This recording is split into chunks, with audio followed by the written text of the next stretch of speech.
Hi అండి, welcome to my channel. ఎలా ఉన్నారు అందరూ? ఇవాళ ఏం చేయాలి ఏంటి అని ప్రతి ఒక్కళ్ళ ఇంట్లో ఇలా ఆలోచన కదండి. వితౌట్ ఆయిల్తో చేసేదండి ఇది. దీన్ని మజ్జిగ చారు అంటారు, అలానే మెంతి మజ్జిగ అని అంటారు, మెంతులు లేని మెంతి మజ్జిగ. ఇది కొంచెం పెరుగుంటే చాలు.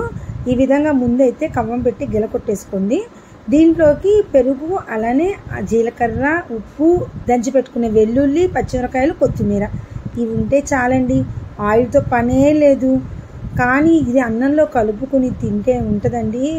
మీరు మళ్ళీ ఇలా చేసుకుంటారు. కొంచెం మజ్జిగుండి ఓపిక లేక చేసుకోవడానికి వంట తిన్నప్పుడు ఇట్లా చేసుకోండి. కొంచెం మజ్జిగుంటే చాలు. ఇంకా మిగతా కామన్గా అందరింట్లో ఉండేయే కదా. సో మజ్జిగని ముందు ఇలా గిలకొట్టేసుకుని, ముందుగా అయితే ఉప్పు, జీలకర్ర ఈ రెండు ఇలా చేతిలో వేసేసుకుని బాగా నలిపేయాలండి. అందులో చూసారా ఇట్లా బాగా ఆ జీలకర్ర ఉప్పు కలిపి నలుపుతుంటే ఒక స్మెల్, ఒకటి మంచి స్మెల్ కూడా వస్తుందండి, బాగుంటుంది. అలానే తర్వాత దంచి పెట్టుకున్న వెల్లుల్లిపాయలు అవి కూడా అందులో వేసి నలిపేయాలి. ఆ రసం అందులోకి దిగాలన్నమాట. ఏంటిది జీలకర్ర రసం, అలానే టేస్ట్, జీలకర్ర టేస్ట్, వెల్లుల్లిపాయ టేస్ట్ అందులో దిగాలి ఆ పెరుగులో. అలా కలిపేసుకోవాలి. ఆ తర్వాత పచ్చిమిరకాయలు ఇవి బాగా కలిపి, మళ్ళీ కలిసింది లేదు టెస్ట్ చేసుకోండి. అలానే పచ్చిమిరకాయలు కూడా అట్లానే నలిపేయండి బాగా.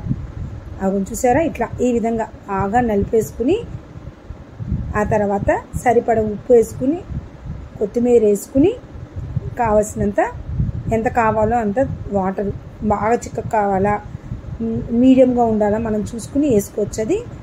ఆ తర్వాత ఈ విధంగా బాగా కలపెట్టుకోండి. చూసారా చాలా బాగుంటుందండి. ఒకసారి ట్రై చేయండి, నచ్చితే లైక్